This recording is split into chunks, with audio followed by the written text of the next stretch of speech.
the base, the grassroots of the NDC is not happy with the decision that the president, in collaboration with the Chief Justice, has indicated or have made. They are not happy in the sense that prior to the 2020 elections, we witnessed some kind of irregularities in the in elections, which capitalized on this. And then per the petition which were submitted to them, they also stated misbehavior and others. So they are telling us that they couldn't find any charges against these people and that the petition should be dismissed. So they should come again. The EC, this is the same election that delivered the electoral victory for the NDC. I'm talking about 2020. Okay, not this one. Yes, not this one. Okay. So your concern is not even with this election? Yes, with the previous election. Yeah. Can't we forgive? Can't we forget? No, we can't forgive because looking at the woman, he can do anything possible. She can do anything possible to make sure that Dr. Bawumia wins the elections. The elections can be rigged. We are here in Ghana and things do change. And okay, wait, if we're going by this principle that, she delivered 2024 President Akufo-Addo, 2024 was in the favor of John Mahama. Is that not indication enough? No, that cannot be a guarantee. Yeah, only that cannot be a guarantee that, Jane Mensah is a good electoral commissioner. Are you being fair to them, right? Yeah, I'm being fair to them. Because if they had the power to rig the election and yet they declared in favor of John Mahama, then that shows they are very independent. That 2024 elections, they do not set up their rigging equipment, so they were not able to rig the elections. Yes. Yeah, let's be fair.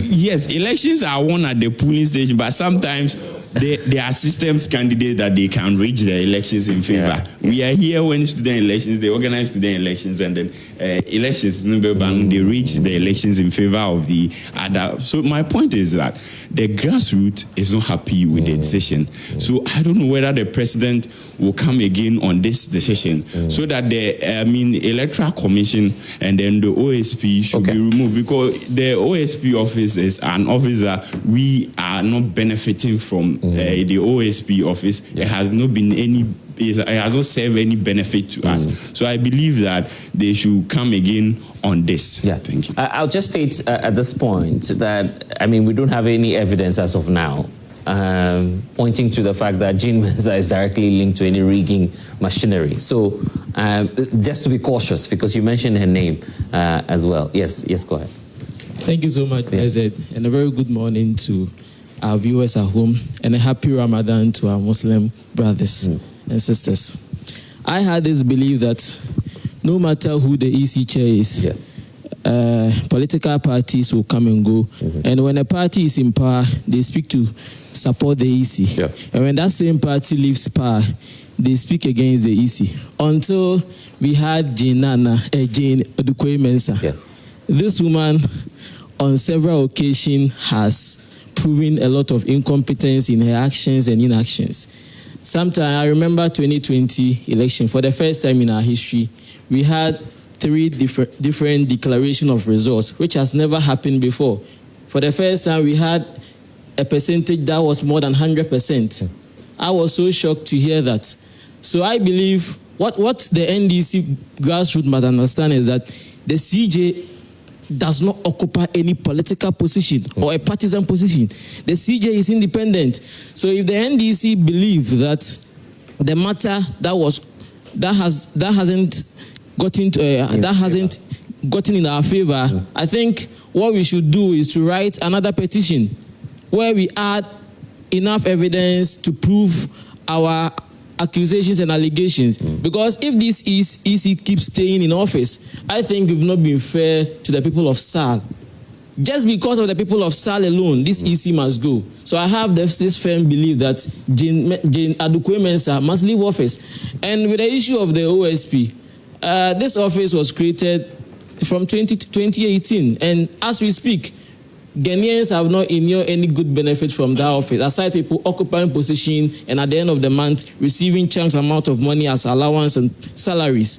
So the current personalities occupying the office of the ECs must go, so that we have competent ones enough who can do their jobs. Thank you so much. Okay, great. You had wanted to come through, or briefly, so I can just get to the guest. All right. Thank you very much, Bless, for giving me the opportunity. Yeah. And good morning to our cherished viewers. So I want to add what my brother said. So as at now, there's 7 petitions that have been sent to the president. And based on the CJ's ruling that there is no evidence or basis in regards to that, I believe that this is the start of the petition. And so NDC Grassroots contribute to the entire nation. And that shouldn't, amass that, because they are part of, the election victory, they should be following up with the petition. It's Ghana. It's about our country. So let us know how to go about this particular petition and also removal of people in service. You understand? Because they are serving us. And so if we don't have any basis of removal, they should keep them. Yes, we should just keep them. But I also believe that prior to some of the inconsistency among some of these public individuals, that is the reason why we are experiencing such situation. And so I am saying that if indeed the EC is not competent enough, then it means that more petitions should come and the CJ must act in accordance with the Constitution. Thank you very much. Solomon Owusu is also joined us this morning. He's the Director of Communications for the United Party Plus.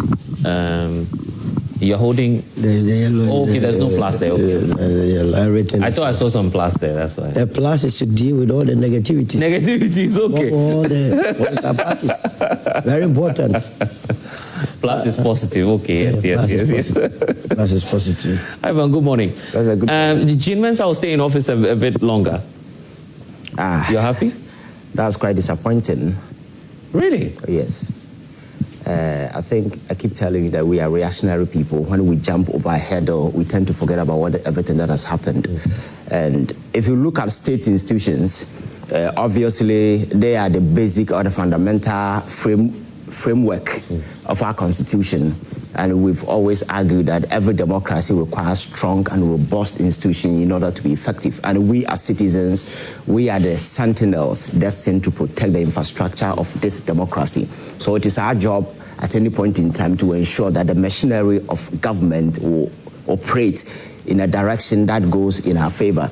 It's the reason why the framers thought it wise to give power to average and ordinary Ghanaian, the power to petition the president, go through processes as outlined in Article 146 for the removal of either the Chief Justice or any other person in that particular category. So the petition was submitted by an ordinary Ghanaian who was peeved about the state of play at the time and the conduct of the commissioners, and based on that, the petition was submitted to the president, who subsequently forwarded to the Chief Justice. We are not privy to the content of the petition, and it is the reason why I cannot criticize the Chief Justice, because I'm not privy to what exactly the content of the petition actually were. But the fact of the matter is that if I flip you back to happenings in this particular country, I think that Jean Mensah and her team, their conduct over the years endangered the prospect of our democracy, and that is a fact. And they've committed several constitutional atrocities against the people of this country. Especially, my brother made mention of the people of SALL. Yes, that is a crime against constitutionality, and there is no way that particular injustice can be rationalized within any frame. How a whole constituency, a community, were disenfranchised, they were cut off, and for 4 good years, they did not have any... How on earth is that the fault of Jean Mensah when we had a government, an attorney, and a Minister of Justice? But the EC is responsible for such demarcation, and that particular directive came from the Electoral Commission, I think, a day before the election. You understand? So, clearly, I don't want to go beneath the malice behind some of these things just to ensure that particular candidate won the particular election. But the fact of the matter is that that was an illegality. Something that is going to be like a scar that will be on the conscience of our democracy for a very long time. That was a deliberate decision taken, but subsequent to that... Are you sure that the people of SALL are not over this? That, well, they have gone over what happened? It's not about them. It is about us as people. Because if this thing had happened elsewhere, aside SALL, maybe the outcome would have been something different. So we can go to Bantuma tomorrow and say, oh, these people, we are cutting them off, they are not going to have a representation. So you understand? So the fact that it has happened somewhere and the people have decided not to complain doesn't make it right. You understand? I think this is a cardinal sin against our constitution and our democracy of this particular country. And I was expecting that. That is why I'm saying I don't know whether portions of the petition captured this particular thing. And again, the excesses and the belligerence of the Electoral Commission over the years has been quite dirty, especially look at the IPAC. IPAC has always been a platform where political parties engage to dialogue. It got to a point where they enlisted toy parties and jokers to go there and vote. You understand? Oh, yes. Toy parties and some other jokers just go there, and then issues that are very sensitive, where you expect men of conviction to sit, analyze issue, and come to a broader conclusion that will help the people of this country. These toy parties were enlisted, then they turn out to some sort of an electioneering platform where these toy parties go to vote on the issues. And at the end of the day, key issue that were supposed to be discussed, an outcome or coming to a resolution that will help the people of this country, those things were left behind. But we are privy to the tug of war between the EC boss and Asiru Nketia when she accused him of having stirred him a whole lot of controversy, that kind of stuff. And again, there was this registration exercise which the Electoral Commission decided to limit to district offices, which raised a lot of concerns in this particular country. Even 5 political parties dragged the Electoral Commission to court. Unfortunately, the court decided to give them a date post the execution of that particular process. You understand? And in that particular process, have you sat down to quantify or enumerate the number of people who could have missed that particular opportunity? Because you sit in Accra and you think that you can just take trotro and go to a registration center. If you go to the northern part of this country, sometimes you need to travel several kilometers to the district to have your name captured and registered. You understand? So just imagine somebody who doesn't have money to have to travel all the way, and there is no guarantee that going there you'll be captured on that particular day. You understand? So for me, we are here because Ghanaians, we have decided to nurture and protect our democracy in order not to veer off. Sometimes we try to be very tolerant, you understand? But I think that the actions and the inactions of this group of people occupy the Electoral Commission today did not engender confidence, did not engender trust at the time, and now I'm not sure they inspire that trust and confidence. Let me ask you one more question before I bring in Sulu. Do you accept the outcome of the 2024 elections? 2024 election was so overwhelming to the stand that there was no way anybody could have. That's not my question. No. I do accept. It was so overwhelming. It was so overwhelming. There was nothing anybody could have done. Who was the chairperson of the Electoral Commission during the 2024 election? Where was she? Like, you said, where was she? Who was the chairperson? Oh, that's to say, let us not change the narrative. It doesn't change her since in 2020. And even the electoral outcome in 2020. Let's go back to 2020. Okay. Just like the guy, my brother said. Yes. How many outcomes did the Electoral Commission give us? No, I get that. But do you accept the outcome? That would justify the stated misbehavior and incompetence. The law doesn't say whether I agree or not. The law says that stated misbehavior and incompetence. And for me, the declaration of the 2020 election alone is enough justification to warrant the activation of that constitutional clause for her removal. And again, let's come back to the just ended 2024 elections. Yes. The election day. The NDC as a political party were so quick enough to put their figures together. The NPP were quick enough to put their figures together. It took Baumia's intervention to save us from the sort of tension that was cooking on the Sunday. Which tension? Oh, yes. Because on the day, the NDC were done, the NPP were done. The Electoral Commission at the time had not even put a single figure together. For her to declare. And her justification was that, if you go to the polling station, Metro Man and other people have besieged the place, they could not have access to the figures. That was sort of a weak and a lame kind of But I'm asking you haven't answered my question. Who was the chairperson of the Electoral Commission? Jane Mensah. It doesn't. Do you accept the outcome of the 2020? Yes, I do. So is that not a reflection that indeed she's capable of delivering? No. The mistake we do is that these are sensitive state institutions. So it is not just about what you do. It is about the conduct and the sort of impression people have. You think countries got into electioneering warfare because they disagree with the outcome of the election. No, there is this preconceived kind of impression they develop that this person cannot be fair, and that alone can trigger any sort of this. So that's where the Chief Justice is saying there's no basis. Which clear evidence do you have to say that? I'm saying that we can pardon the Chief Justice because you and I are not privy to the content. I'm urging Ghanaians to write a lot more petition to the president. Really? Yeah, oh yes, they should, because these people they lack the intellectual wit to sit there operating as EC bosses, and because they lack it, to be very honest with you, because amidst of tension, how we even deal with people. There was a time there was a contention in this particular. One gentleman among them called Tete. Look at the sort of language he was using on various airways, insulting everybody. There was a time Bosman Asare told the NDC in the face that the party was a threat to Ghana's democracy. And this is a deputy EC boss. No, you can't say that. You cannot say that. Even if I have said that in the past, you cannot come back and play Electoral Commission as a neutral arbiter operating elections in this particular country. You understand? So for me, they have clearly misconducted themselves. They don't deserve to be there.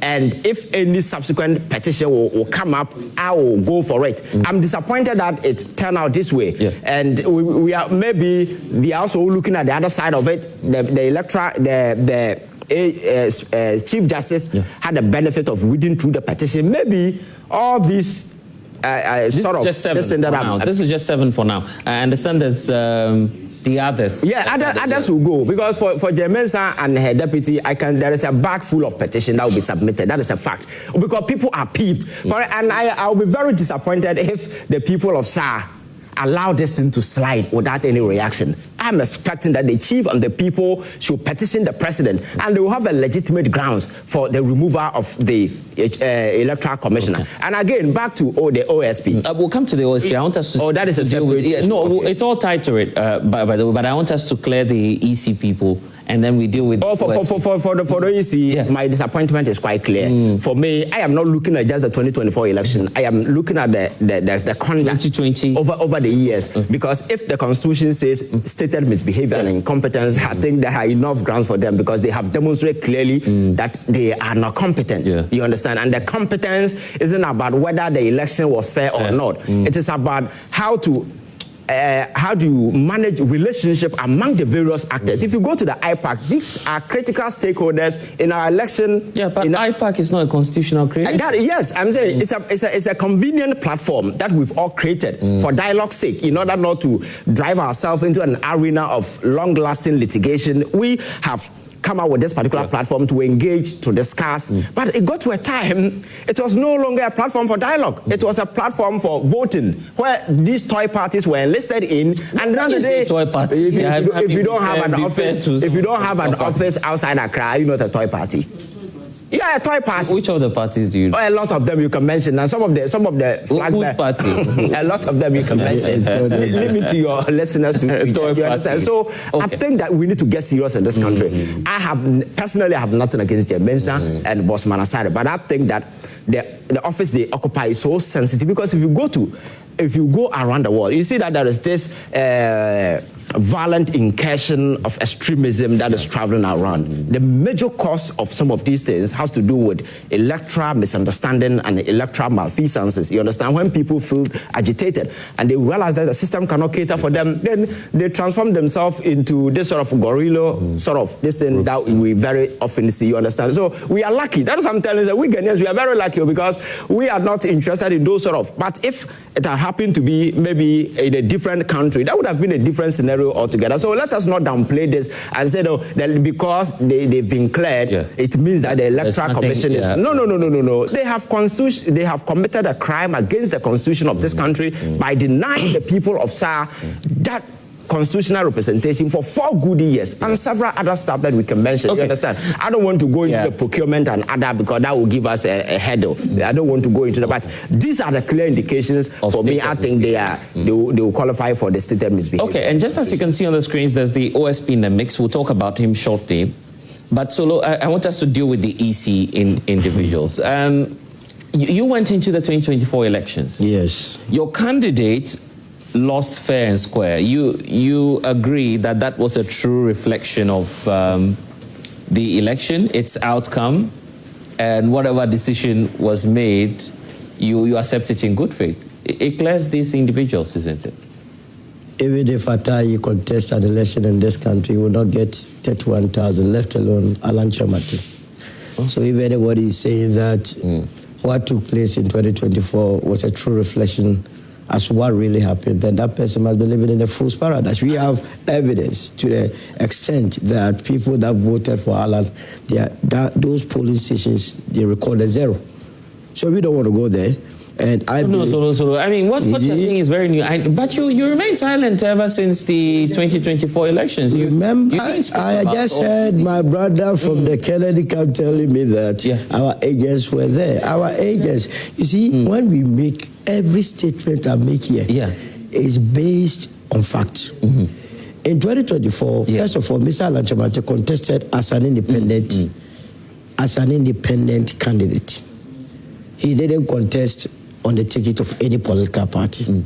Now, the letters that he signed for all his prospective agents, they were denied. All of them were denied. All of them. But you see, after elections, we tend to forget a lot of things. I have developed an attitude to respect the constitution of the land. And that is why this morning, I am not going to be very hard on the Electoral Commissioner. Because what it is that people submitted petitions. I should have also submitted mine. Unfortunately, I did not. That's why I'm surprised you're saying Yes, I did not. Are you saying that what Alan got in the 2024 elections it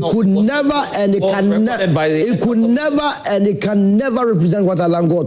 Quote me anywhere, read my lips, look, posterity will judge. Will judge who? Will judge those. No, that UP is going to contest election 2028. I know. But you see, UP did not contest election 2024. Okay, it was Alan. It was an independent candidate.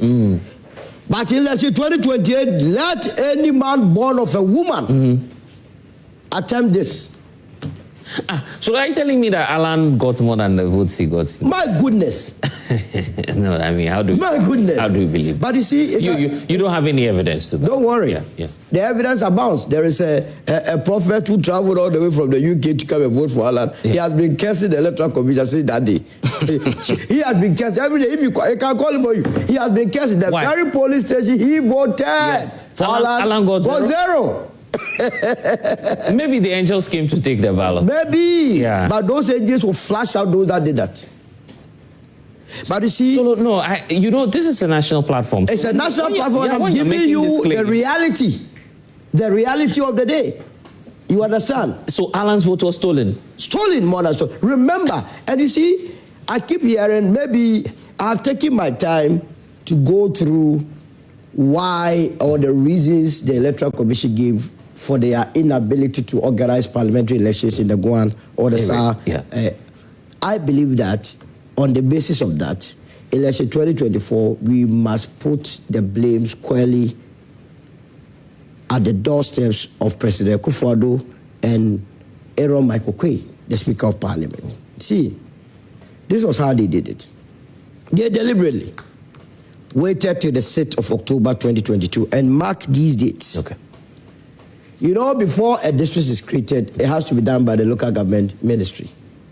They waited to submit the LI 2416 to Parliament on the 6th of October 2020. Now that LI matured on the 9th of November 2020. Get the dates. We vote. We vote on the 7th, right? Yes, sir. Now, when it matured on the 9th of October 2020, the local government ministry wrote to the Electoral Commission on the 10th of November 2020 to draft an LI that will enable the creation of the Guam constituency. So they did that on the 13th of November. Right. Now, when you file when you submit an LI to Parliament, it has 21 days to mature. So we are talking about the 13th of November, and then 21 days for it to mature to enable Guam constituency to vote. Right. Guess what? Parliament went on recess on the 9th of November. And make no mistake that it was the Parliament has the power, the Speaker has the power to call them back to sit. Yeah. So that LI will mature for a constituency to be created. So it was a deliberate strategy from the New Patriotic Party to deny the one constituency, and the EC also fell in line. They all became part of the and that's what I was telling Ivan. How then do you blame Jean Mensa for this? That's the point. That's all. Yeah. There they have a lifeline to save themselves. Yeah. So you can easily put the blame at the doorsteps of the president, because it's the president that appoints the minister, sector minister, and Parliament. Professor. So if that's the case, no amount of petition from either the SALL people or their chiefs it will not suffice. It will not work. With the SALL issue, it will not work because the chronology of events, as I have seen, as I have read, puts the blame on the president and the speaker, and not the EC. However, the EC has a lot of issues or questions to answer. Remember the issue of Pusiga. 138 names were transferred from the Tamale Central in Sanarigu to Pusiga.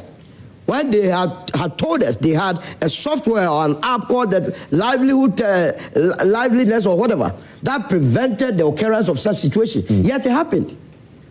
I mean, recently what happened at Pandai? People take the decision of the High Court for granted. But whether we like it or not, the High Court actually tried the matter. It came to the conclusion that indeed the election was rigged for Nyenam. Yeah, but that's no longer standing. No. It is the technicalities of it that has disabled the rerun of the place, not the substantive. Because remember, the NPP did not go to the Supreme Court to challenge the substantive matter. They went there on the point of technicality that you were bad at the time that you went to court. That does not negate what the High Court has said. So to Mamba, you have rigged an election, but because of technicalities. But who would aid that? Wasn't no Electoral Commission officers? The returning officer over there, he was recruited by the Electoral Commission. So now you go to Ablekumanov. Okay. What necessitated the rerun of Ablekumanov? What about in Sawam? What about Obuasi East? So the mere fact that they have been given the lifeline, I believe in the lifeline. I mean, once the Chief Justice, I don't know, just like Ivan was saying, I don't also have the details of the petitions. Okay, so since we don't know the details of the petition, and you guys believe that something ought to be done, will the UP join any petition? Because you're making allegations now, and if I heard you right, that even your leader, who stood as an independent candidate in the last election, was denied of his votes. I believe. Would UP support or send any petition calling for the removal of? I believe that the Electoral Commission, that is the Commission and her deputies, have been handed a lifeline to right the wrongs of yesterday. If they are going to take a cue from it, they must not underestimate the petitions that were sent. Okay. They must rather use the petitions to revitalize or change their ways. So we forgive them. I mean, if they are going to adhere to renewing their mindset towards the job, that's fine. At the end of the day, I am not interested in becoming an electoral commissioner. Maybe you are. You want to appoint me? Maybe, but I am not ever interested. So it means I am not interested in the job. In the job. All we want is that there has to be fairness. Because in the election, before you sign on to contest any elections, you know there are two outcomes, or possibly mostly it's two. Either you win or you lose. So losing an election is not anything that is strange. But where you lose based on people's machinations, that is what brings a lot of confusion around the place. You restrict registration to districts. When you know very well that it's very difficult, what are you trying to achieve? You understand? You allowed minors to register. All these things does not help our body politic. And that is why I believe that if more people are going to send petitions, fine. But if the status quo is going to remain, then they must renew their mindset about the job. I was going to come to you. So which means that Solo disagrees with you that, well, it's all gone now. Let's forgive these individuals. Let's give them a lifeline so they are able to to make things right, at least. I can understand. That is who we are. Yeah. Let's give to God Republic. That is why we are where we are. You understand? Yeah. But you see, on the culpability of the Electoral Commission in this Shah kind of brouhaha, you see, creation of a constituency is first envisaged by the Electoral Commission. Okay. Parliament only gives it legitimacy. You understand? So if you look at the grounds for the removal of Chief Justice, for the removal of EC boss, it is not a criminal case where you need to prove beyond reasonable doubt, not even on the balance of probability. Right. All you need to do is to prove misconduct, stated misbehavior, and incompetence. And it was their job to have envisaged the possibility that the processes as was being outlined at the time could exclude a constituency or a whole community from the voting. That makes you culpable. You understand? So for me, the culpability of the Electoral So you Commission, believe that the substance in the matter does not change it? It doesn't change anything. Once you disenfranchise a group of people. That is it. And that is why I'm saying that is a cardinal sin against the Constitution, against the people of this country, and against the flag of this country. And such a crime cannot go unpunished. And again, on the issue of the Electoral Commission, on confidence and trust that public repose in the institution, that is very key. Because state institutions, the very moment citizens withdraw their trust, that entity becomes useless. Are you not being high-handed? Okay. Here's the thing. Say I'm an EC chairperson, just as Solo wants me to be. Yes. And then I'll give you that. and then I file a CI or whatever terms it is that I ought to place before Parliament to allow for the creation of a SALL area or constituency for the votes. Then Parliament fails to do its job of ensuring that those people get a constituency. How then does that become my sin? No, you see. So are you saying that if Parliament had failed to give some sort of parliamentary legitimacy to all the constituencies in this country going up to the elections, the Electoral Commission would have sat aloof? That would have meant they should have abdicated their job, you understand? So it is your constitution. That is why I say it is a sacred constitutional duty. You liaise with agencies. Just as the Electoral Commission is independent. Yes. Parliament is supreme and independent too. Exactly. They cannot be controlled by the Electoral Commission. But the earlier, when the Electoral Commission earlier envisaged to create that particular constituency, that envisaged, they did include the plan for a new constituency. The decision was taken earlier, even before it went to Parliament, because I am not sure Parliament deliberately excluded those constituencies. That wasn't part of the plan earlier, you understand? And also, trust and confidence is key. What I'm saying is that if you go back to Techiman, where individuals were shot in a short range, why people besieged the area? Because they did not trust the Electoral Commission, you understand? Because when trust and confidence in state institutions become a bit shaky, people will want to be there to observe things for themselves. You haven't demonstrated to me how this is the scene of Jane Mensah or her deputies, either boss. That is what I'm saying. It will be difficult to prove. That is what I'm saying. We are not proving a criminal case where you need to prove beyond reasonable doubt.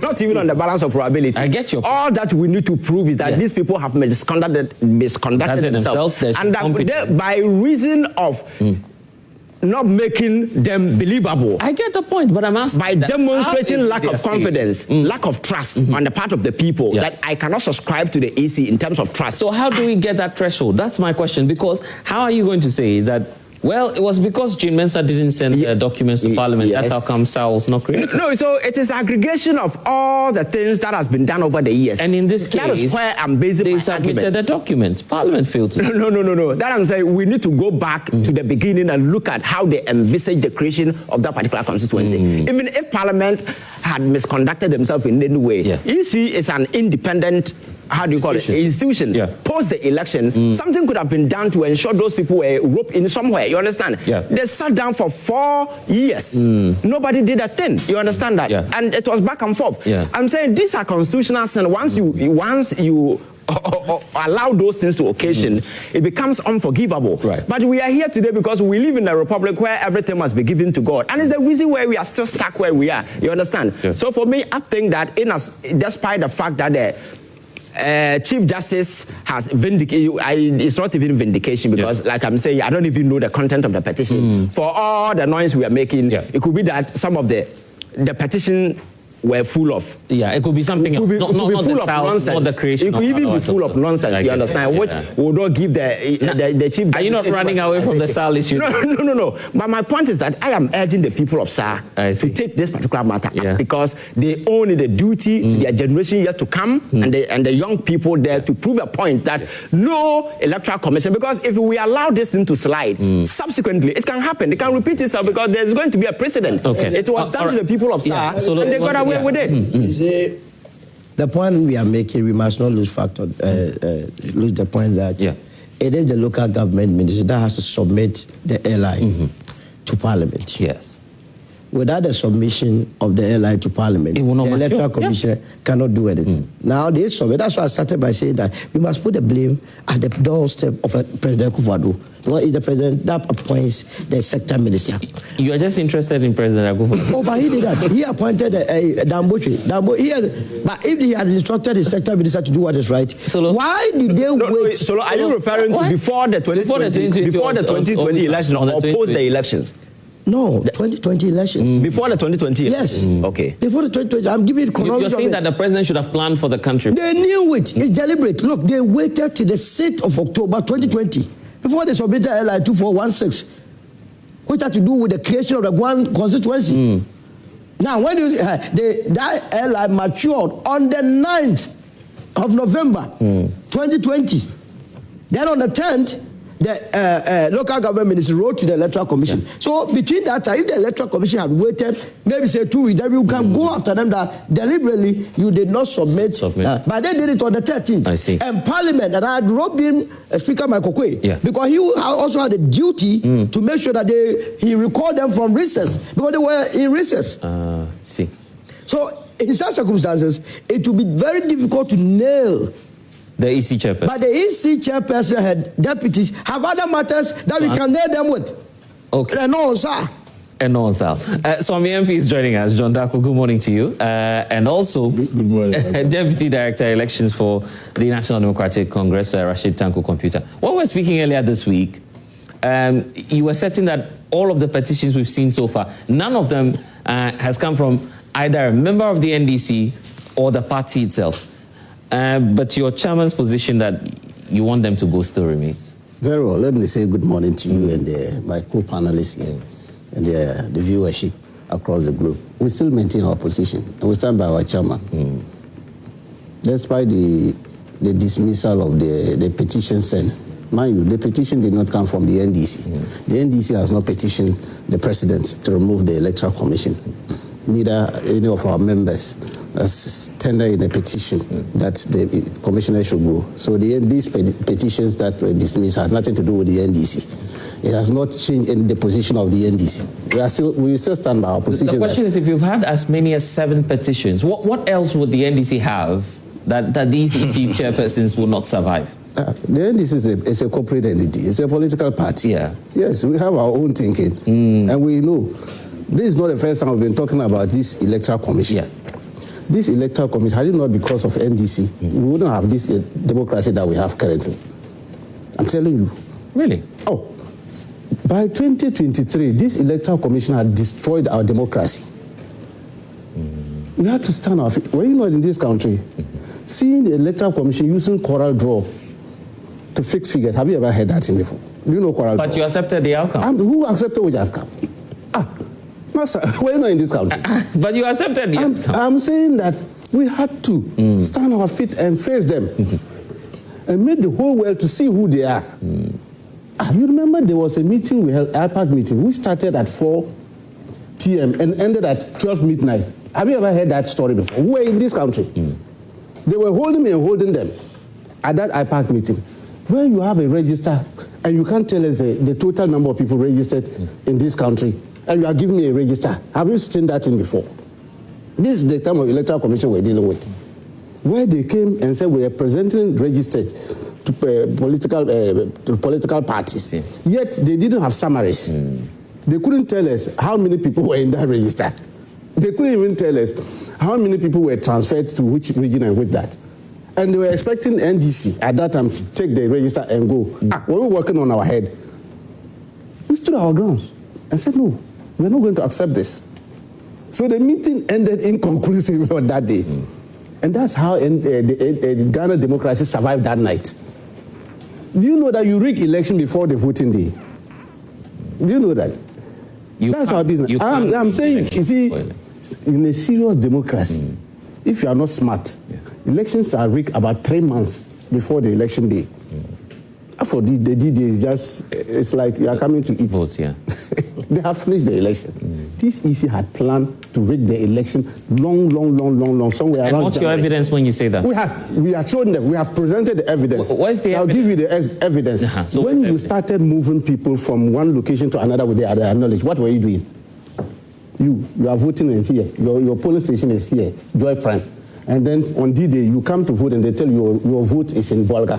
Can you fly to Bolga and vote on that day? Today, can you travel from here to Bolga and vote?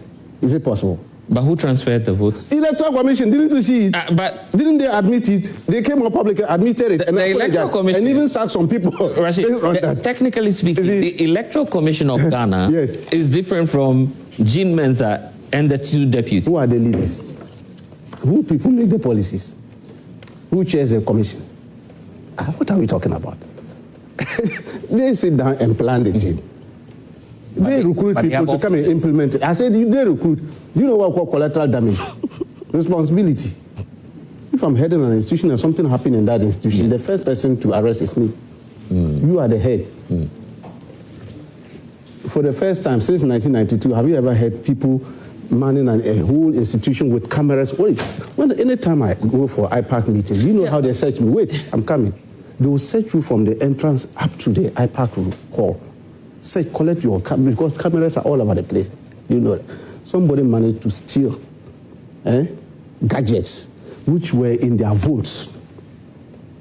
Up to now, we are still tracking to see who stole those laptops and DVDs. They said they arrested some madman. It was a very funny story they were just trying to put out. This EC, it's only God who saved us in 2024 because of eagle eyes. Constitutionally speaking, where do you place? Rashid, where do you? Because you have to work with the Constitution. You may say all of these things, but where do you place your fault against the chairperson and the deputies? We haven't sent our petition. That's what you keep saying. You've been telling me ever since. That's what I'm telling you. We haven't. But I'm just giving you a paraphrase of what you and I know. I'm not even telling you. You know it. That even the fact that an EC conducted a district assembly election and did a tot for the first time, polling stations, ballot papers were shot. And you know the number. If 100 people are voting at the polling station, you put 5% addition because of spoilage and other things. Are you getting it? So you print 100 plus 5% of the total registered voters. Do you get that? And send it to the polling station. And EC will print this ballot papers and it will get shot at that polling station. What type of EC is that?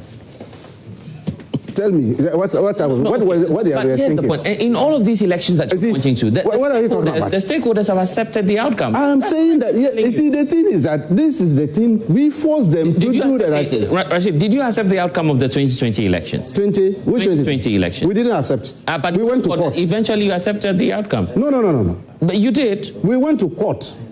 Was Madam Jean Mensah cross-examined? No, but you accepted the outcome of... Who accepted it? We didn't. No, but you accepted the decision of the court. No, we accepted it, but we disagree. Yes, so you accept. That's a different matter. Okay, 2024. 2024, we stood our grounds. We said we were going to the election. Yes. And we were going to face 2 opponents. Our first opponent was Electoral Commission. Okay, but in the 2024. But 2024. And the second opponent was NPP. Do you agree that John Mahama was the winner of the election? Yes, by the people verdict, public verdict. Yeah, so who supervised that election? They had nothing to do but to declare it. This was the Electoral Commission, which was hypnotizing and going around. By 10 p.m., they didn't even have figures. Why are you picking and choosing? I will not pick and choose because they know what they were doing. The 2024 elections. Yes. That it was this same Jean Mensah and her deputies who delivered that victory for you. I'm saying that in 2024, when we were going to the election, we went with a mindset that we had 2 opponents, not 1 opponent. In 2020, we had 1 opponent. That's why we lost the election. Our only opponent was NPP. And at the 2024 election, we said, no, we have seen that we are going to this election with 2 opponents. The first one is Electoral Commission. We are going to target them and make sure that all their rigging machinery, we are going to destroy it. And we did. led by Dr. Omani Boama, were able to expose them big time. The first one was the register. Yeah. You saw how they were doing but whatever the case, you accepted the outcome of the 2024. Yes, because the public were moving along with us and seeing the reality. The public themselves came up publicly for the first time. People were seeing that their names were being transferred from one polling station to another. We stood our grounds and exposed them. That, hey, do you know what they are doing? They've started moving people. And I just gave you an example. You know what happened at Boku at that time. You know what happened in Bono East. Mass exodus of people without their knowledge. So now we'll be sitting here thinking I'm voting at Prime. On election day, December 7, you come and say, oh, your name is not here. You have been transferred to Bolga Central. They mean they have disenfranchised you. They know what they were doing. Did that happen in the 2024 election? A lot, plenty. People went to the polling station and I said we saw it and we stopped it. No, they came out and apologized. Didn't we stop them? No, but I'm asking you, did it happen in the election that someone went to the polling station and couldn't find their name? Then congratulate NDC for that. Yeah, I get that, but I'm saying, but in the election it never happened. It's a process. That's why I told you that you rig election before the election day. That's one thing people don't understand. So when you see us juggling each other on the voting day, we are just wasting our time. The thing is being done already. Gerrymandering. If you gerrymander in the register, and make sure that you offload your opponent from their stronghold to another place. So give me one election. I'll give you specific. Where was the gerrymandering? When did it happen in the 2024 elections? Oh, I'm giving you that. The DD, don't talk about the DD. I am giving you an example that they started doing this gerrymandering. We caught them red-handed. So it never happened? Congratulate NDC for that. Okay. For that. NDC had to save your democracy. So Jean Mensah did not do any gerrymandering because you saved the process. What are you talking about? That's what you're saying. You know what called dereliction of duty?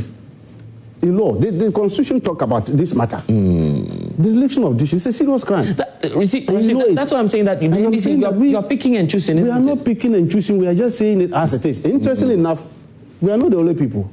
Even their bedfellows, which is the NPP, they came out and said they don't even trust the judgment of the EC. The NPP did? Oh, didn't you hear it? Their general secretary addressed press conference, said, left to him, now what they are seeing with this EC, they are not also fit for purpose. They won't even support them anymore. Wow. The NPP, the general secretary? The general secretary of the NPP. He also came out and said it. So for the first time, it's like there was a unanimity between NDC and NPP about the conduct of this electoral commission. When our national chairman said it, people thought it was coming from NDC. Interestingly, now within a week or two, the NPP also held press conference, lambasted them and said they were not fit for purpose. Wow. And therefore they were not going to support them. So the issue about this EC is not from even NDC. We have our issue. Even NPP too, they have issues against them. But interestingly, we are running a constitutional democracy. And we have a president who respects the Constitution. This issue that came out, we have to congratulate His Excellency John Dramani Mahama for not doing anything about this. Just allow the process to go through and allow the judiciary to function. He didn't have a choice, did he? Oh, who said he didn't have a choice? Are you not in this country? 8 years, we're in this country. Which president didn't have a choice? Didn't we see what was going on at the Supreme Court? Didn't we see, even to the extent a national security minister had to warn the Chief Justice and his people that this type of ruling you are doing, this it's not in our interest. Change your style of ruling. Why not in this country? Kandapa, he said those things. What was they talking about? Is it not the unanimous decision they were doing all along? And he said it threatened national security. So we didn't have a choice. So the president respected the Constitution and said, look, the Chief Justice has done it. If you look at Article 146(3), it is not the president who determined the prima facie. It is the Chief Justice. So he is just a conveyor belt. He sent the thing to the Chief Justice. The man has assessed it and think that there's no issue against them. And the president said, let it go. Okay. And so these things we are talking about. All right. Now democracy is working in this country, where the arms of government are all functioning independently. Nobody is interfering in anything. Okay. And that doesn't mean that, look, because this petition has been dismissed, nobody can bring a petition. Today, if somebody bring another petition, and the president look at the petition and thinks that the Chief Justice will look at it, he will forward it again. So more will come? That's why I'm saying that it's for Ghanaians. Okay, not for the NDC. The NDC will also have our own views. Will you bring it? Wait. All right. We haven't gotten there yet. John, let me hear from you. Because Rashid is just telling us that you equally have concerns with the Electoral Commission.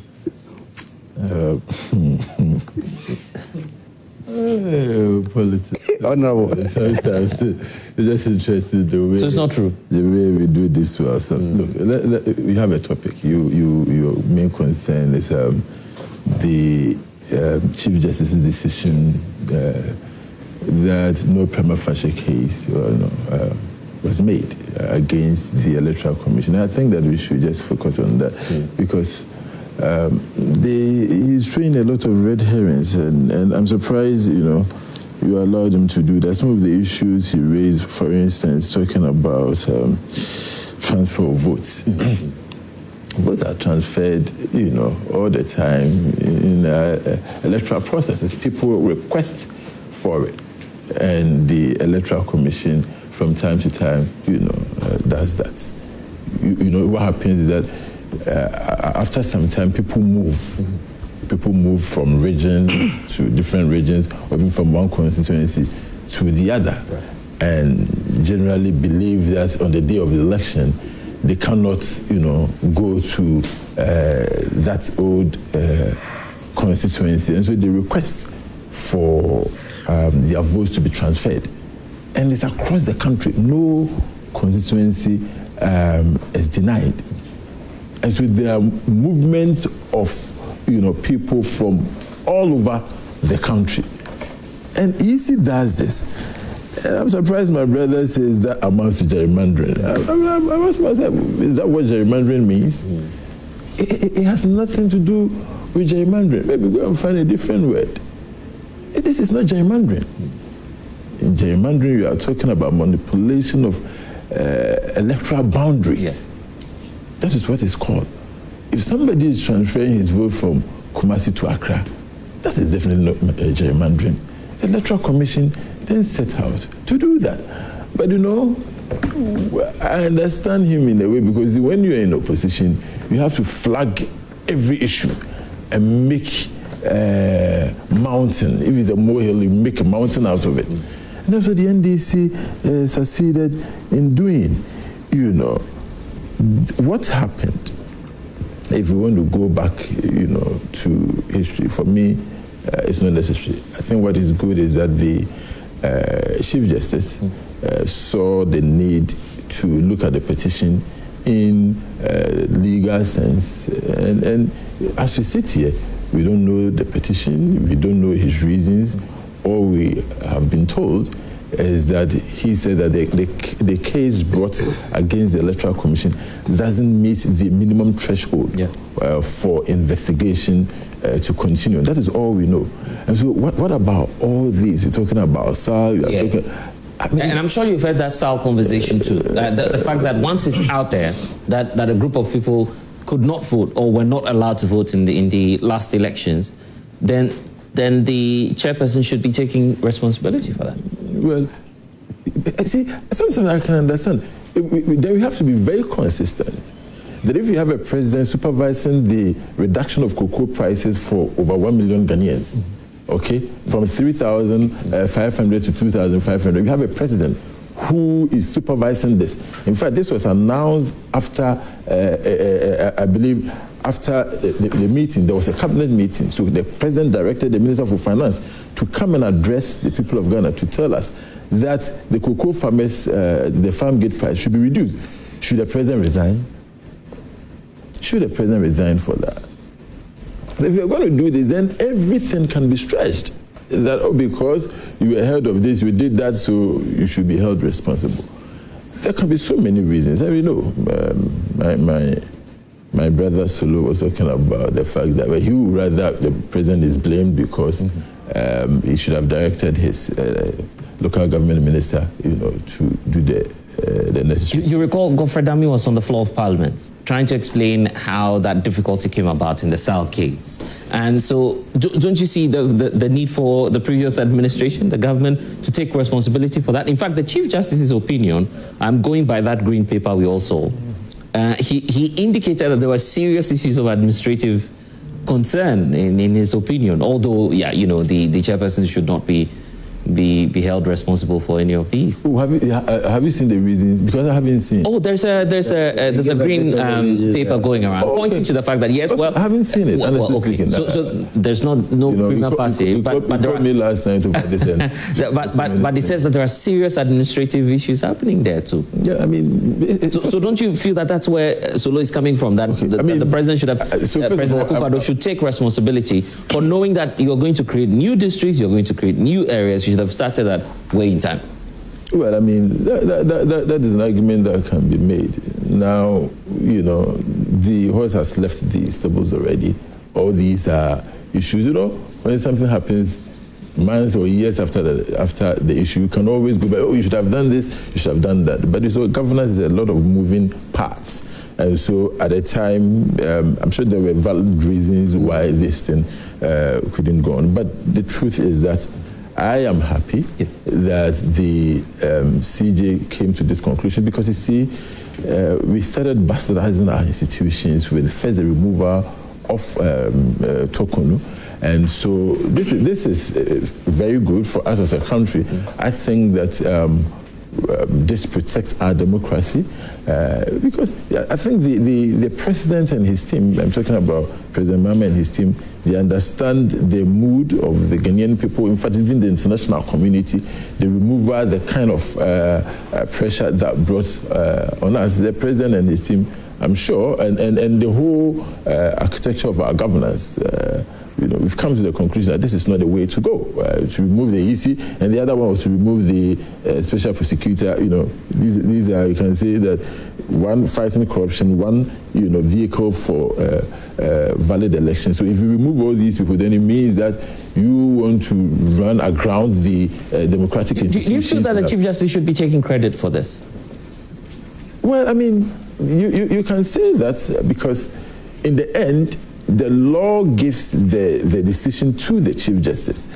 And, when it comes to these decisions, right, you have to look at the idiosyncrasies of the particular judge. And for us as lawyers and law students, there's the idiosyncrasies of judges which, eventually becomes the law.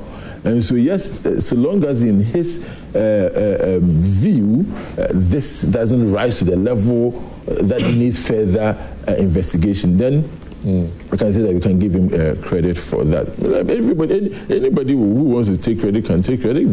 The president, my brother is saying that, yes, the NDC will come to he wants to give the credit to him. Well, for me, I think that so long as this protects our institutions, so long as this protects our democracy, whoever wants to take credit can take credit. Because in the end, if we continue to bastardize our institutions like that, we weaken our democracy, and that is not good for us. If you followed me when this whole argument was going on, I said that, look, I'm one of the people who will not in any day support in 2029 when NPP assumes power, support the removal of any Chief Justice who would have been appointed by the NDC at the time. But I don't think that it helps, our democracy. Okay, this is what I wanted. Oh, okay. I was crazy. So were you waiting for him to get some bounce on him? So you're waiting to bounce on him. Oh my goodness. Solo. We've back to the gents. You know what? Bless. Yeah. You see, transfers. But so now you don't decide who's no, see that. I'll give that the transfers is perfect. It's at the behest of the person who is requesting, right? That's not what we are talking about. Bless, you have not requested for transfer. And somebody transfer you. What does that mean? But he says Council, that's what we are talking about. We are saying that, no, you cannot. It's illegal. It never happens. It's illegal. If I don't request for transfer, and Electoral Commission have no power under this constitution to transfer me. But you reported that to the Electoral Commission. Well, I'm saying that. I'm saying that, yes. And that is what we call gerrymandering. Do you know what gerrymandering is? Not only electoral boundaries. When you are doing gerrymandering, so if you shift the demographic of the people to gain political advantage over your opponent, that's gerrymandering. And that's what they were trying to do. To shift, for instance, they lost some polling stations, constituencies, just over 1,000 votes. So if they are managed to dislodge 2,000 people from that area, they are going to win. This happened in only one constituency. Not one. It happened in only one. So how do you know that if the EC, how does the EC know that the 2,000 she's moving are for NDC? Or NDC. I mean, Council, you know, my brother, I don't understand why we're looking at the figures. Okay. And we know why they were doing those kind of movements. Right. They were targeting Pusiga. They put their candidate there because they know that was a pliable constituency. And they could easily get it by moving. Pusiga, yes, Bono, they have about 3 constituencies in Bontang. They were targeting Time. They wanted to go in there. They were targeting another constituency in Hafo region. And they were doing it. So all these constituencies, they were moving. I'm saying that. I get that. These people, we saw through all their tricks. And we stopped them. That's why they lost massively in that election, because the gerrymandering thing they were going to do in that register didn't materialize. Okay, so let me quick one. This attempt to create the impression that once the head of an institution, state institution is removed, it weakens our democracy, must not be entertained. It is the reason why the Constitution provides avenues for removal of a person. The person is not performing. There must not be any. In fact, if all of them are not performing and we must get rid of them in a day, they must do it. Because what's the point?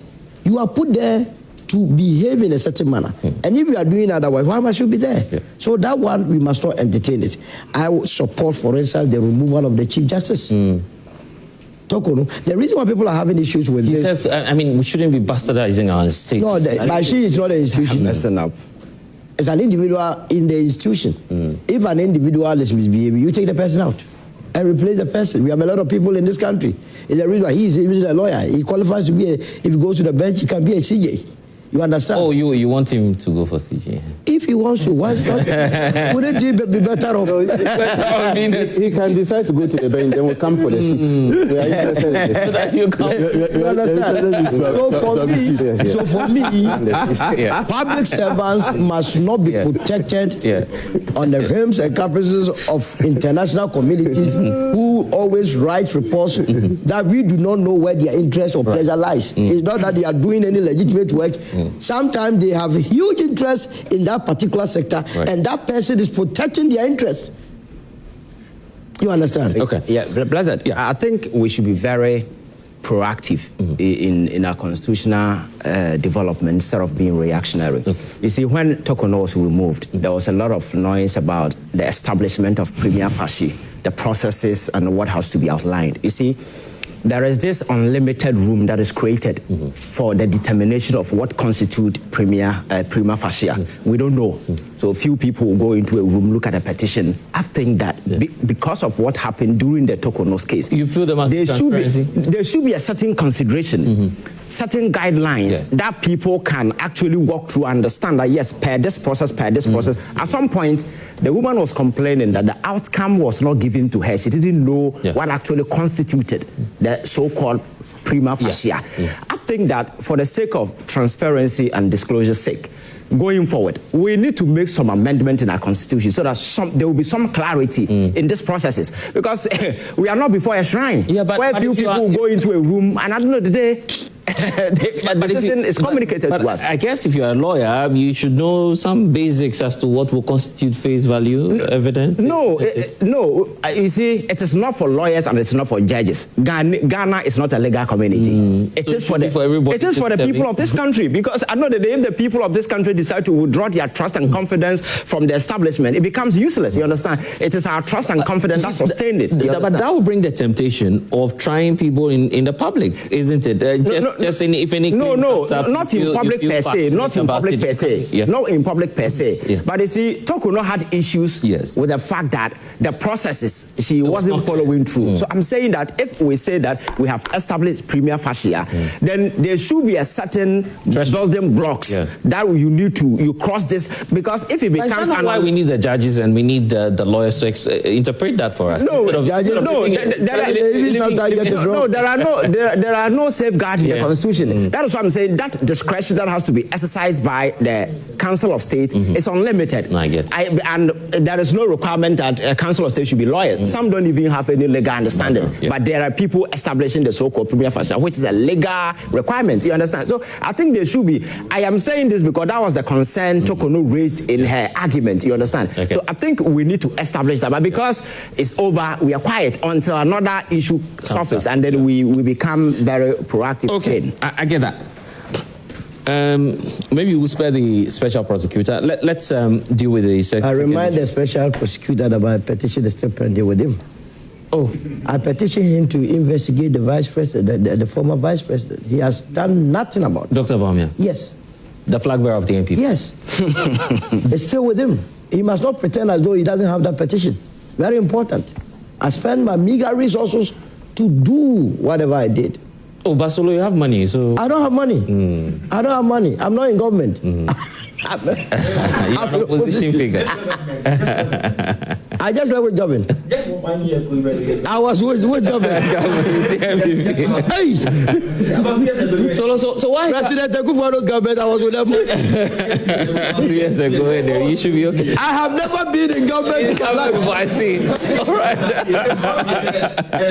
Okay, guys. John was all in government. We'll spend a special prosecutor for today. Let's talk about this development. 8 Ghanaians have been killed, and I'll come back to the audience shortly. 8 Ghanaians have been killed. Unfortunately, they are tomato traders. They went into Burkina Faso, and unfortunately, we've lost lives. The minority in Parliament is asking that, of course, the sector ministers must answer some questions. So let's hear from the traders first. Nana Poku is with the Traders Advocacy Group. He's joining us via Zoom. Thank you for joining us. We'll get to hear shortly from some of the addresses and exchanges in Parliament. But Nana, let me start with you first. You say that the government must act immediately to protect these traders because with what's happening, it might impact a lot of Ghanaians because now we need the tomatoes. We may not be able to get them.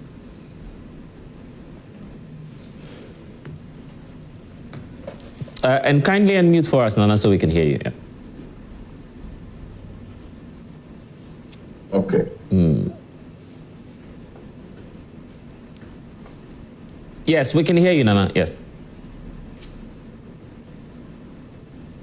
We seem to be having a challenge there. But here's what happened in Parliament earlier. Just watch.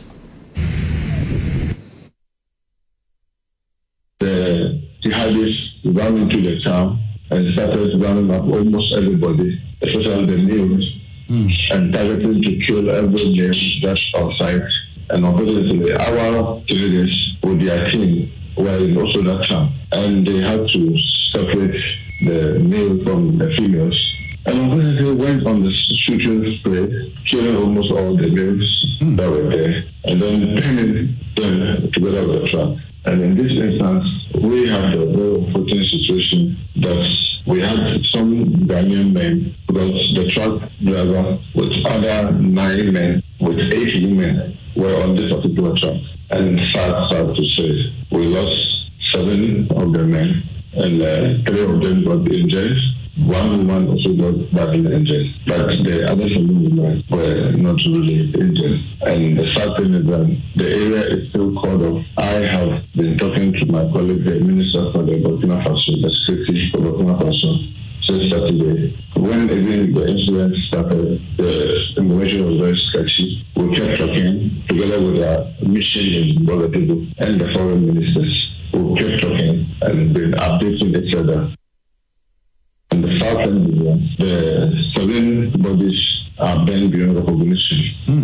And after yesterday, we had agreed that they have begun decomposing and have to be buried. We wanted our mission to even go and witness the burying, but the south end is that it's so difficult to create a safe passage for even our mission to go there because of the situation. Because obviously the Burkina authorities managed after several hours to reclaim that city.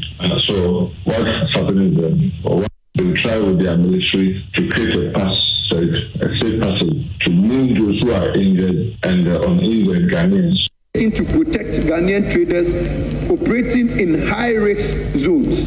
2, full compensation and state support for the families of the deceased and the injured. Immediately, the president of Burkina Faso, General Ibrahim Traore, became a special guest at the inauguration of President Mahama. And I'm not saying it. Security experts indicated, Mr. Speaker, that Ghanaians were going to become targets. And indeed, these traders, Mr. Speaker, let's ask ourselves the fundamental question. These traders are not combatants. These traders do not play any role in the conflict in Burkina Faso. If the Kwalugu multipurpose dam had been constructed, the women will not be going to Burkina Faso. When you take $12 million to do irrigation for them, do the irrigation. You don't chop the money. You chop the money and drove the women into Burkina Faso to buy tomatoes. And they went and died there. And you want to come and do politics in this chamber. The honorable member who is a majority leader is a lawyer. And he knows. I challenge him to come out with any evidence to suggest or point to a person who has abused any so-called man. Mr. Speaker, his party is in government. Where is their 24-hour economy? Where is the one job, three shifts? Sing it, Pualugu, yes. Oh, okay. Nana Poku is back. Can you hear me? So that's what our MPs are saying. Yeah, that's what our MPs are saying. Right now, they are concerned about the fact that we don't have the infrastructure. That's why many of these people went into Burkina Faso. Thank you. Let me extend my greetings to your panel. Solo, I met you at the one of the hotels in Accra just last week. And I was actually pardon his shoulder of one of the things that he did. What was he doing? Thank you very much. Yeah, we are simple. No, you have Tell him to declare you have just exposed him. Yeah, no, Solo is. Now, if you don't explain further, it create a lot of problems. It has the potential of destroying my marriage. It has the potential. Solo was there for a particular meeting. Okay. Now we understand. Yeah. Meeting. As usual. I just want to express room 6. Yeah. Oh, yeah, it's right. Yeah, I like it too much. Right. Okay. You see, hearing the divide, especially with the opposition saying this, is quite unfortunate.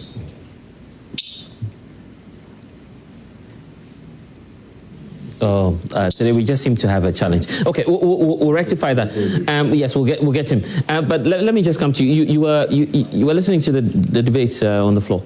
Yes, it's quite disappointing, and it's good Honorable is here. I think that parliamentary debate should be elevated beyond the frontiers of partisan politics. Sometimes some of these discussions seek to, insult Ghanaians.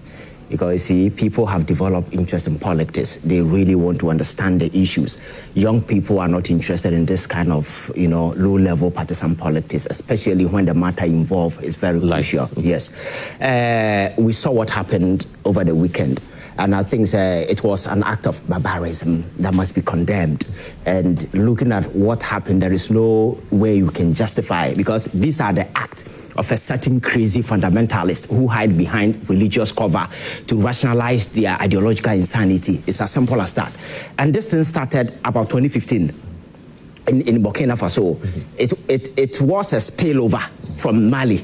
When it started, Burkina felt that, they were okay. By the time they realized the incursion had already happened, and that is where my concern is.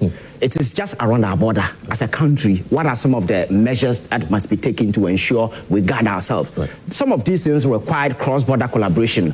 Ghanaian government and the Burkina Faso government, whether it is how do you call it?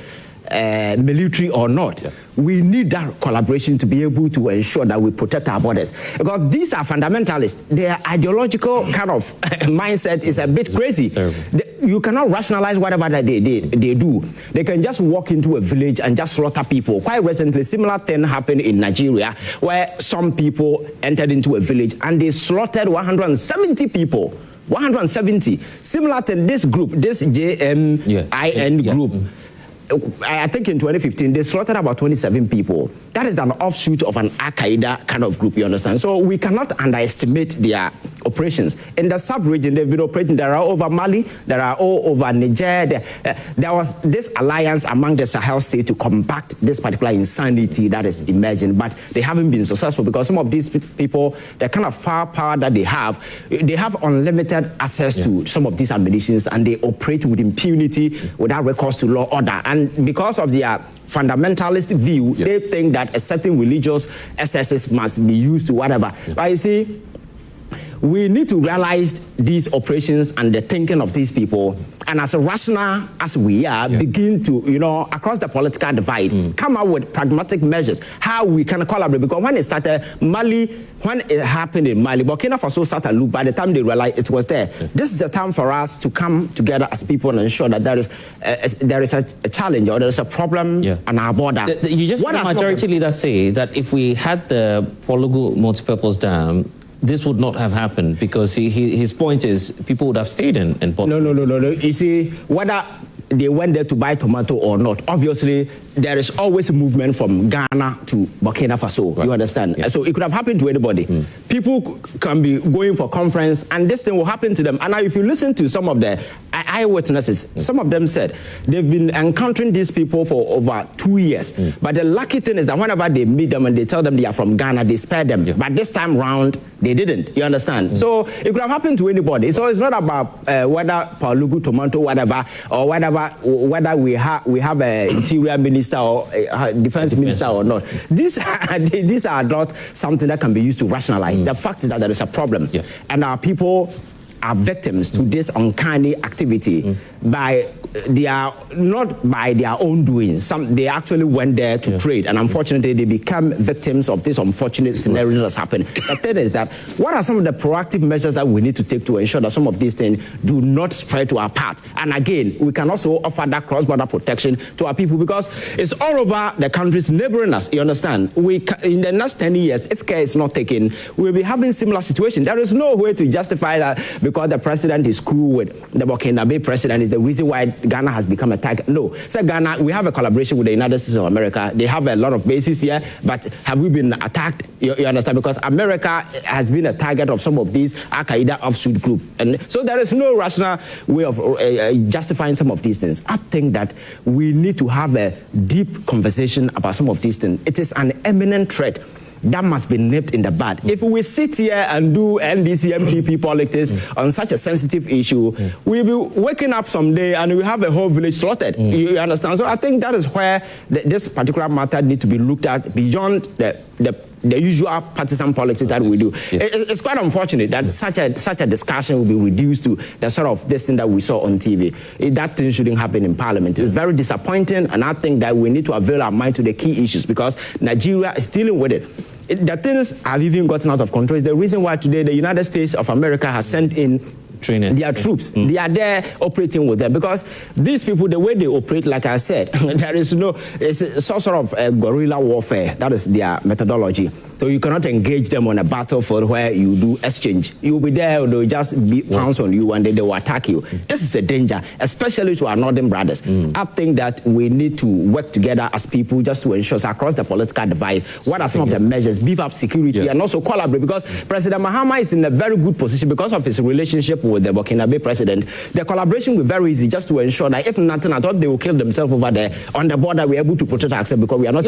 But the minority feels that the closeness to the military head of state is what is leading to some of these things. You cannot rationalize that. That is cheap politics. Okay. Because you see, there is a positive angle to that, because his closeness should even help us with this sort of, collaboration to be able to beef up security, you understand? Because if Burkina Faso decide not to collaborate with us, fighting this extremism will be very difficult. And if you go to the other neighboring countries, is it happening there because they have a relationship with the Burkina Faso president? So I think we need to elevate the conversation. Okay, I'll come to Sula and the others shortly. Nana Poku is back, but this time around on phone. Nana, you were just going to make a point about how traders are feeling now. You need protection to go back into Burkina Faso, is that it? To buy more tomatoes? Yeah, let me first touch on the political divide. If NPP know best, they should communicate well to the people. The pace NDC is taking them, I think they should start rewriting their books instead of sitting there and making mockery of traders who are giving in their best to help Mother Ghana, to debate on them this way. It's unfortunate to see some of them so highlighted people and coming out with such, What we are saying is that the happenings in Burkina Faso can never be justified, and I side with whatever the panels are saying. We traders will not go in deeper. We will leave it to the experts for them to find a way of making sure that intra-Africa trade can continue. But because without Burkina Faso and Ghana trading together, like I said the other time, tomatoes, we are going to have shortage of tomatoes in the system. If these women decide not to go there again, whether Palugu or no Palugu, we don't have it in the country. The unfortunate thing is we voted a lot of money for food and planting, whatever that so-called, the name. And those monies were squandered. Nothing, So what we are saying is, in as much as government is paving way for a better trade areas or whatever with Burkina Faso, we should do it here in the country. We can do it. We can do it. The we shouldn't be limiting this one to the side of terrorism, whatever that it is. Let's have something in the. But the minority is only asking. But the minority is only asking questions, isn't it? That you have 8 Ghanaians who have been killed. Someone should be answering for that. You see, like I said, if they know the pace NDC is taking them, they should start rewriting their language. They should start rewriting their language. What is it about the language, Nanabu? No, how can you say, like what Okojo Upon Kroma said? This is not good. We should, you see, people have gone to, we've lost 7 lives. And you are not even being charitable of their wars, their children, their families. And you are at the parliament debating, this way. Let me put it aside. Like I said, we need proactive measures that will safeguard these women and encourage them. We need psychologists, those that will be going. We need proper security alignment for them also to do their business. Like I said the other time, we need progress. That we have to use the Burkina Faso for them to go to the hinterland and bring the tomatoes closer to Ouagadougou, so that they will not be forced to go to the hinterland because of pricing and what Okay. All right. Okay, Nana Boku, thank you for joining us. It's just unfortunate the connection wasn't too good today. Thank you. It's unfortunate that my network couldn't allow me to. Yeah. We'll find time to connect again. Thank you, Nana, for spending time with us. Let me come to John Naku before Solo. He's just saying that your arguments on the floor of the House were not in good taste as the minority. I actually don't want to debate this person. I don't know who he is, and I actually didn't understand any of the things he said. All he came to do was to attack NPP. I don't understand. He says you are trivializing the sensitivity of the matter. No. When we were calling for bipartisan inquiry, when we were asking that the people who have been killed, okay, their families should be compensated. When we are asking that the people who graciously survived should be compensated. How can we be trivializing? Yeah, but on Thursday, on Thursday, some of the members of your side were bringing in politics and partisanship. Who brought the... For instance, we heard about the President Mahama being close to the leader, and all of these. Were they necessary? Listen, it was I think Honorable Jinapo who brought this up, and you should listen to me. He said that some of the security experts have said that it is the close association. So it's not as if he was making this point as a matter of factly. He was saying that this is what some of the security experts are saying, and so that should also be interrogated. But you have the minority leadership talking about the fact that if Pualugu Dam had been... the majority leader? Yeah, the majority leader and the members of the majority. How is this argument? And that's why I think I appreciate what my friend here said. It could have been any group of people who are even going to buy maybe meat, or students. It could have been anybody.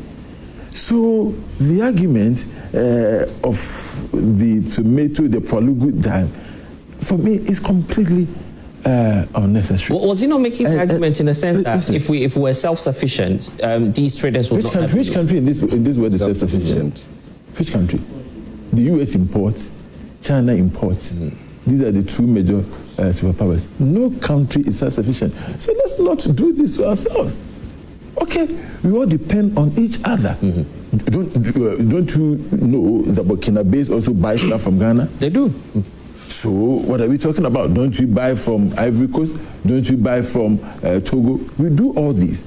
The only reason why this is such a big issue is that we've always been aware that part of our region is unstable. And so the security apparatus should have been up, okay? And at least if they had issued a travel advisory, it would have guided our people who were going there. This wasn't done. This was a security failure. This we can easily bring up. And the thing is that this is not the only thing happening around us. There's a lot going around the Sahel region. And the thing is descending, it's coming down gradually. It started from Niger and all of that, and we thought that, well, we were safe. Now it's upon us. Shouldn't we raise this issue for our president and our national security apparatus to really sit down and ensure that this doesn't descend any further? Look, already, you know our borders, our part of the border, our northern region is unstable. Right. You know how Boko is close to this place. That place is unstable, and you don't want these people to keep coming down, and the next you know they'll be infiltrating our township, and this will be a major blow to our safety and security. We are raising the issue. What is wrong with that? And so I'm surprised when you bring people like that to come, and all they are doing is come. We bring them on radio and TV, and all they are doing is to just insult the NPP and lambasta for nothing. And somebody says that I agree with everything that the panel has said. What has the panel said? What has the panel said? So please, next time when we are choosing this... So I'm asking that, why did the debate degenerate into partisan politics on the floor? No, the debate started very well. It was an urgent statement read by my brother Safoje, but it was an urgent statement in the name of the MP for New Japan, whose constituents were killed. And the issues raised were very simple. That this is a very serious matter. We express our condolences to the bereaved family and ask the government to set up a bipartisan committee to look into what caused this and to ensure that it doesn't happen again. Okay, and we also requested the government to continue to update its advisory, its travel advisory. These were the issues raised. It was after one of the finest MPs, our colleague Samuel Atames, started bringing this politics in, blaming Dr. Bawumia for not building the Palugu project. You don't want to accept the Palugu argument? Because the point is that it could have been any group of people.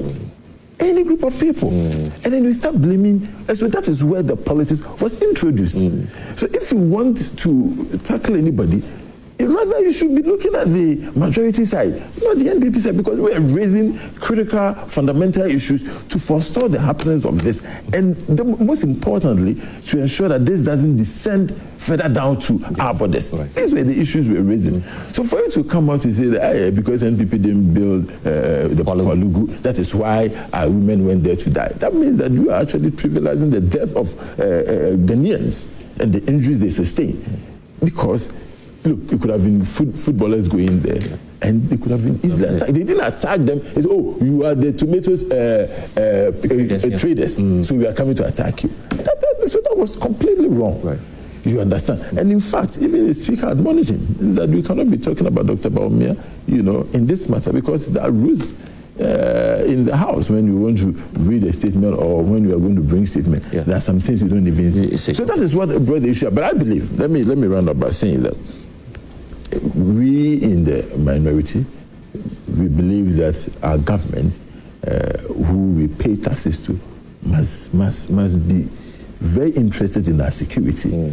And for the people of Ghana, at least the advisory, the travel advice should be one of them. Yeah. And then when we engage in this bipartisan inquiry, we'll see what led into this, so that the next Ghanaian going to Burkina Faso will be protected. And most importantly, we should have a way of preventing this from touching our borders. If this is done, we will be fine. But until then, we'll continue to hold the government feet to the fire. Okay. Rashid, here we are. The president is becoming very, very close to these military leaders in the Sahel. Some say it's a blessing, some say it's a problem, a challenge, a reason for which possibly we're having some of these. Are we an island? Is Ghana an island? Do you know that Ghana was one of the founding fathers of ECOWAS? The AU we are talking of. Yes. Kwame Nkrumah started the matter. This job, 600 we are still. They are there. My colleague here, Honorable, he's sitting cooling in that job system. That's Kwame Nkrumah legacy. When he was preparing the ground. Are you sure he has an office there? Oh, yes. Okay. They have been given very nice, beautiful offices in that place. That's the legacy of Kwame Nkrumah. You see, when he was building it, Ghana had been the frontier when it came to Committee of Nations. These people came in 2017 and destroyed our international credibility. You know, do you know that there was a tension between Ghana and Burkina Faso? There was no attack on Ghana. A lot, several. I can give you a novel of it if you want it. You can give it. You know that the tension between Ghana and Burkina Faso. Remember our president then went to US and badmouthed Burkina Faso. Do you know what happened? It nearly created tension between Ghana. The Burkinabe guys were furious about what he said over there, about Russians and all that being deployed in Burkina Faso. What was he trying to do? Eventually, he went there to meet the leader. He had to apologize because tension was brewing up. And you know what it could have done to Ghana? These are your neighbors, and you want to create tension between them. His Excellency John Dramani Mahama came. In fact, we are seeing the reincarnation of the proper Ghanaianness in this current president. That you cannot be an island of yourself. He has made peace with Côte d'Ivoire, he made peace with Burkina Faso, made peace with Togo and all that until this unfortunate situation came in. He's trying to bring in the Sahel group. They said they want to cut off from ECOWAS. See how they were handling ECOWAS. They nearly destroyed ECOWAS. If we hadn't voted these people out, I'm telling you, Ghana would have done it. This is not what we are avoiding. No, Ghana, I'm coming there. See, if you don't bring them closer, bring it back like how it used to be, and then you marshal forces to fight these insurgents, and sit down and hold yourself as one. They will come and run through the country. So we need them. That's why he appointed an envoy, a very seasoned security expert, Larabevlo Lati, as an envoy to the Sahel region, to look at this and how we can resolve this matter. This is not the first time they have attacked Ghanaians. This is not the first time. And we are saying that with some of the traders, the indication was that 6 years, I mean, this has been running for 6 years. They go into the area. They are allowed, if you are able to show your Ghana card. Ghana card, they will let you go. They will let you go. Yes, they respect that. That's what we're saying. This one, you see, the insurgents, they are such that they hide behind religious inclination. They are different. They are not like the normal this thing that you are seeing. They hide behind religious inclination. They will ask you certain things. When they see that you are still a Ghanaian, but they see that your religious inclination is not in line with what they are doing, that's what they'll deal with you. That's how they are. They are just different group of people, and they ride on motorbikes. They are in the tip situation. Before you say jack, they come out with their motorbike and they are misbehaving and run back. So it's a serious matter. The President, His Excellency, took it up seriously. I said, no, this matter, we must deal with that matter. Because we have to protect Ghanaians. Ghanaians are properly protected under NDC government. I'm telling you. And the NDC government, that they are properly protected. Somebody will see, you go and say, when he was talking in Parliament and saying that perhaps because the President is close to the Burkina Faso guy, you opened our airport and gave it free to Americans. They came in and they are having their signal. Nobody can even go near there, where they land and take off. When you are doing that, do you know the security implication for that? When the Americans are having problem with the insurgents, they are always fighting. You brought them here and gave them free. They are there. They are not paying anything to Ghana. And they are there, sitting down there. How do you know you? It's a fact. We will follow them through this. You don't know. Ask them. We know about it. We are in government now. I think they can hide anything. And then we know. And so we are telling them that, look, under his watch, His Excellency John Dramani Mahama, Ghanaians will be protected. And we make sure that... That's what we are seeing. Of course. That's how they are protecting Ghanaians. Is it not sad? It has happened because of this problem of the insurgency that is going on. Would you condemn the statement of the majority leader? That, look, he shouldn't have said that because we don't have the Polugu Dam, that's why the people went in there. Oh, my brother. We should rather be holding press conference to congratulate the majority leader for what he said. You know what these people did at the Polugu Dam? Go and play the tip of former vice president. Who supports? Do you know what? Vice President, His Excellency John Baumia, when he was asked what was the single thing he did for the northern Ghana, what did he say? That the building of the Polugu Dam. Have you gone to Polugu Dam? Have you gone there? There too? I've been there. That's my area. Okay. My jurisdiction, not even a block, one block. It's not there? It's not there. Nothing is there. They have taken all the money. Ask them, where's the money? Ask them, here. Ask them, where's the money? Ask them. That question should be told to them. Where's the money? They told them, and there's nothing in there. Not even a single block? Not even a single block. Go there. I said, you go, take your cameras and go there. Are you sure you've been to? Oh, my brother. I said, that's my jurisdiction.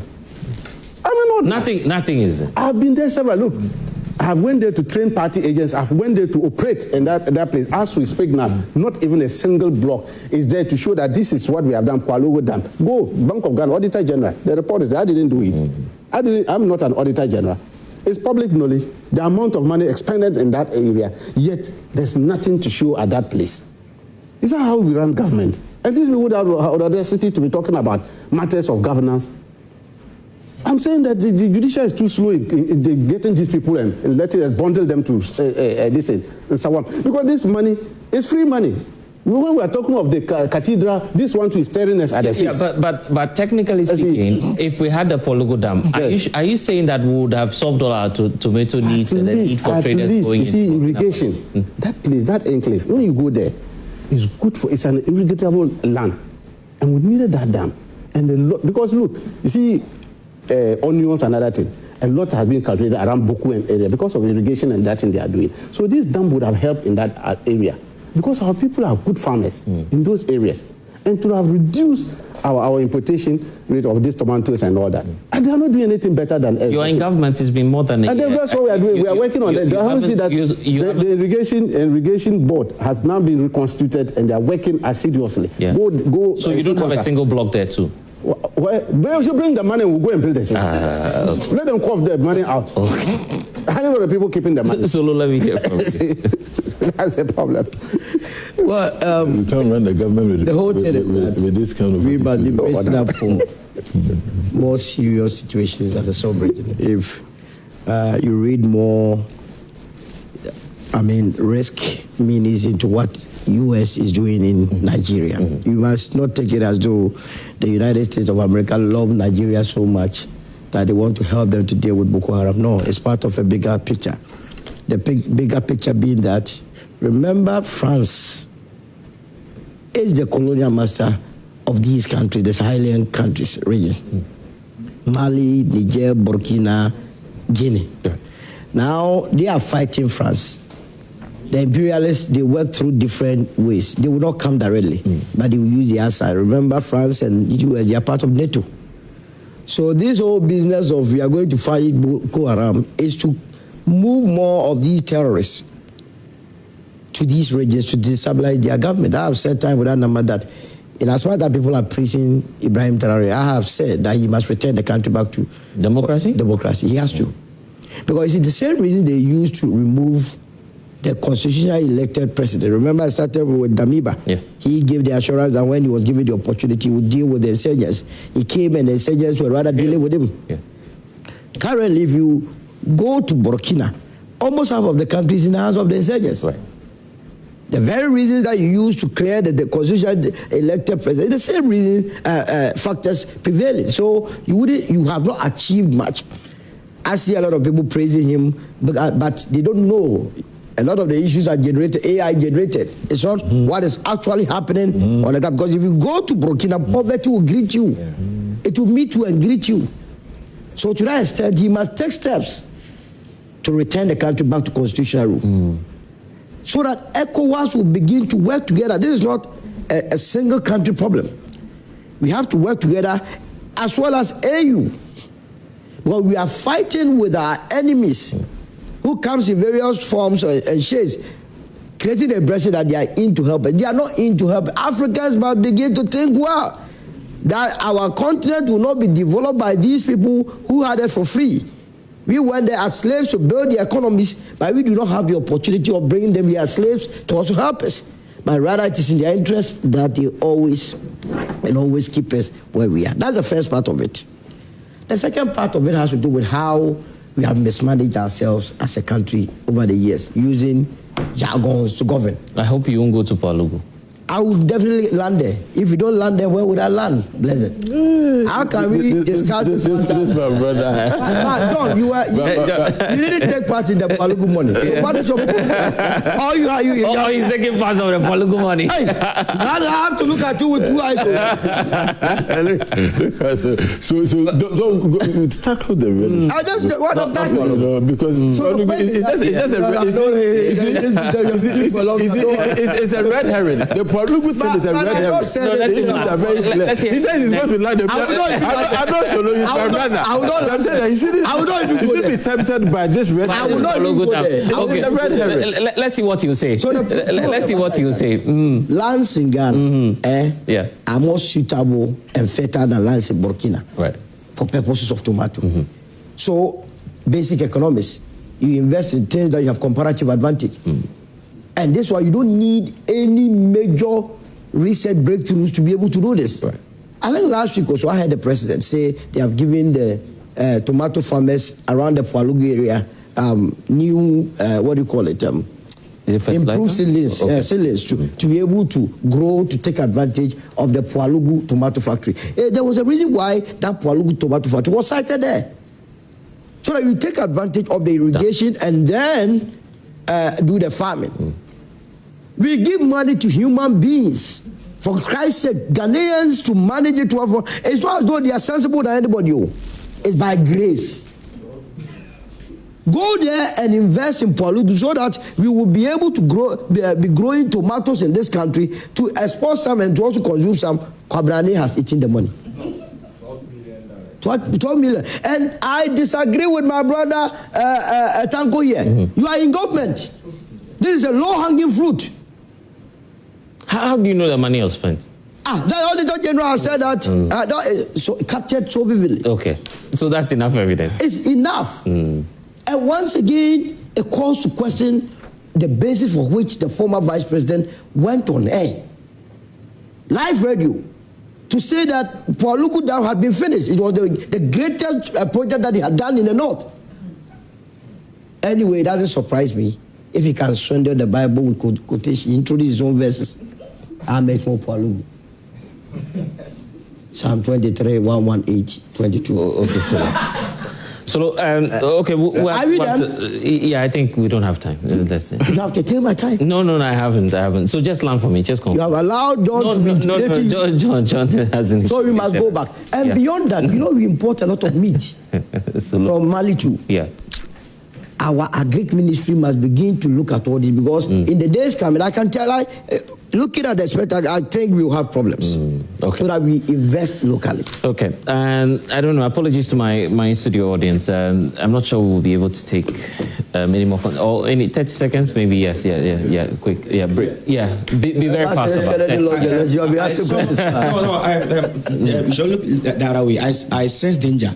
Immediately, Ghana Armed Forces had a joint with the French army, because we know the France criminalized those Burkina, Mali, and Niger, and then they are now having a coup leaders. Right. So I sense danger when the French army had a joint with the Ghana army. Yeah. I don't want to believe a president is a snitch. I don't believe he's snitching those countries. It's snitching those countries to France. Okay. Because what is going on is very serious. And then we need him to appoint a defense minister.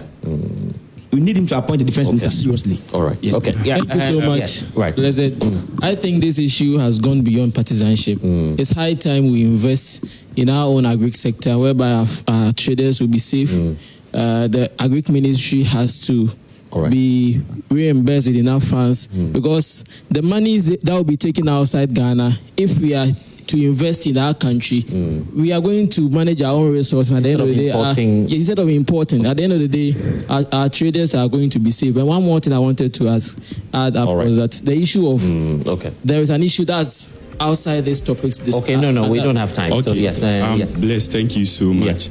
I think that give the opportunity to the gentleman. I think that we need to commend the president for this, insightful decision that they are taking. They are engaging the Burkina Faso, and then they are making impactful decisions. And then we want